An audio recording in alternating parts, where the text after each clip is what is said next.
Today we are in conversation with Dr. Bali. He is the chairman of cardiac sciences at Paris Hospital, Panchkula, and has had an experience of 30 years in treating and managing patients.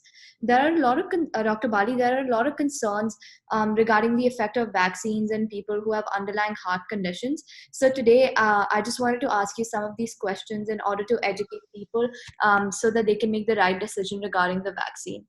So the first question that I wanted to ask you was: are all people with heart conditions eligible to get the vaccine? Like, is it safe for them, or are there some exclusions to this? Thank you, Anandita, for calling me today to share this experience, which is extremely important in contemporary days. There are a number of patients of heart disease, and they are actually concerned whether they should get vaccinated or not. I would like to make it very clear that all heart patients, whether they are suffering from hypertension, or they have stable coronary artery disease, or they have undergone angioplasty earlier, or they have undergone bypass earlier, or they have left ventricular dysfunction and have mild heart failure in the past, they are all eligible and should get themselves vaccinated. Vaccination is one big uh, thing you can say in our armamentarium to combat this pandemic. And people should leave their apprehensions behind, and they should come forward and get vaccinated. It really doesn't matter very much which vaccination you choose to get vaccinated from. That would depend on the availability in your region. Whether you are talking of Pfizer or Moderna, or in India you're talking about Covishield or Covaxin. Are we going to have soon Sputnik 5 vaccine available to us also? All of them have been shown to be reasonably safe and effective in preventing serious disease and preventing hospitalization and complication. So everybody should come forward and get vaccinated. Unfortunately, some apprehensions have been created in the mind of people that heart patients or those who have risk factor of heart disease should get their CRP done before they get vaccinated, and CRP should be less than 1. I would like to make things very clear that there is no need to get any test done, CRP done. If you are stable, you are able to walk comfortably for about a kilometer or so, and you are able to climb one flight of stairs without any symptoms, and even if you have previously undergone any procedure, you should come forward and get vaccinated. There is no problem with that. An extension to the previous question, I was just wondering if these vaccines have any like external or adverse impact on those people who have heart conditions. See, we need to understand that these vaccines don't contain the live virus, and there are no issues as far as causing symptoms of in heart failure patient is heart disease patient is concerned. Uh, there are, like, if you remember your childhood, and as all of us know, that after vaccination, it may be of any time vaccination, there is some immunological response, and you can feel some symptoms. Most of the people are asymptomatic, but some may have a local tenderness, they may have myalgias, they may have fever for a day or two, or they may have body aches or extreme fatigue. And these symptoms are very, very mild, and usually they disappear in 24 to 48 hours. In patients of heart disease, similarly, there are either no symptoms or very mild symptoms. In patients who have severe heart failure or who have severe left ventricular dysfunction, because of tachycardia, which accompanies fever, they may have symptoms of breathing difficulty for a day or two, but they don't need to worry. It will not cause any problem. It has been seen that due to some vaccines, Johnson & Johnson vaccine and Covishield vaccine, in a very rare percentage of people, there may be a problem with clot formation, and that is extremely uncommon. We talk of 0.003% of people getting a clot formation. If we compare the efficacy of vaccination and the safety it is going to provide to people, this is an absolute minuscule number. And therefore, heart patients need not worry about vaccination or its side effect, and they should get vaccinated.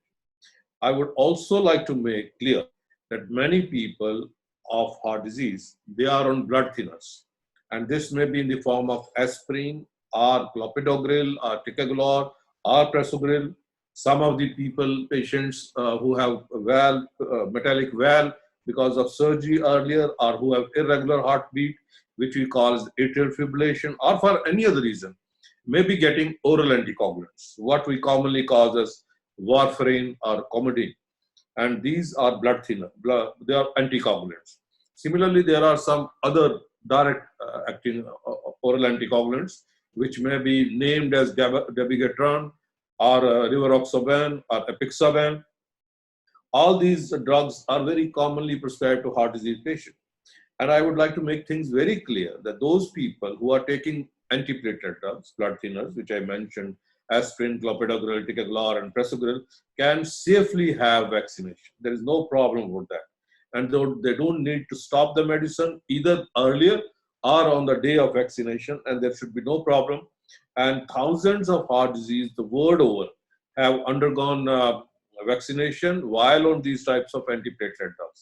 Those people who are on oral anticoagulants, which I said warfarin or Coumadin, in these patients we usually monitor their INR, which is an indicator how thin their blood has become. And we normally keep their INR between 2 to 3. The normal person is 1, we keep it between 2 to 3. And this is what we call as a therapeutic range of anticoagulation in those people. If they are within this, and they regularly get it checked. Some people get it done every 15 days, others get it monthly, and some people have means at their home to check their INR at their home. And if their INR is within therapeutic range, they can get vaccinated without any problem. The only thing which we are we should know is that if you are on oral anticoagulants, there may be a local bruising or some small hematoma formation, and that is all. And we need not, because it's an intramuscular injection.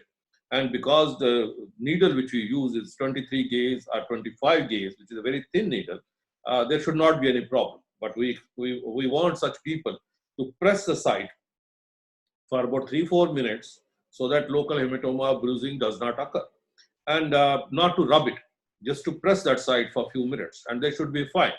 Even in case they get a small hematoma, there is no need to worry, and they can be very fine after a couple of days.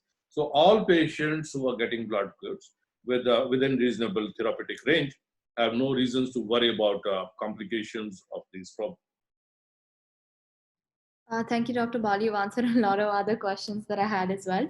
Another question that I have is, can a person who is on immunosuppressants because they've undergone a heart transplant be given the COVID-19 vaccine?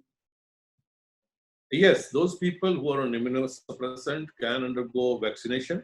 What we need to understand is that most of the vaccination which we have, they are not viruses. They are, basically genomic material, which signals response to spike protein, and they detect the spike protein.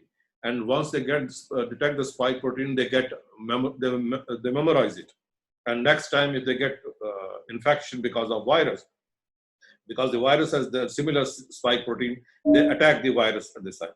So immunosuppressant patients have no risk of getting the disease because of vaccination. So that is one thing which they should be very clear about. They can get it. The other issue is because the immunity is low in these patients, the immunological response to vaccination may not be as strong as in a normal person. But that is an issue which we need to accept. But there is no contraindication on people who are on immunosuppressants for heart transplant, kidney transplant, or for any other reason if they are getting immunosuppressant. They should get vaccinated, because these are the same people who, if they catch COVID infection, are more likely to have symptoms, more likely to develop complication, and more likely to get hospitalization and have problems in the hospitalization. So they more often need and more strongly need vaccination than normal people. So these people should safely go ahead and get themselves vaccinated for as much protection they can get in their immunocompromised state. Thank you so much, Dr. Bali, for taking time to talk to me. You answered all my questions. Any other thing you would like to know? It will be a pleasure answering that, and it has been an absolute honor to be on your show. Thank you. It was a pleasure having you.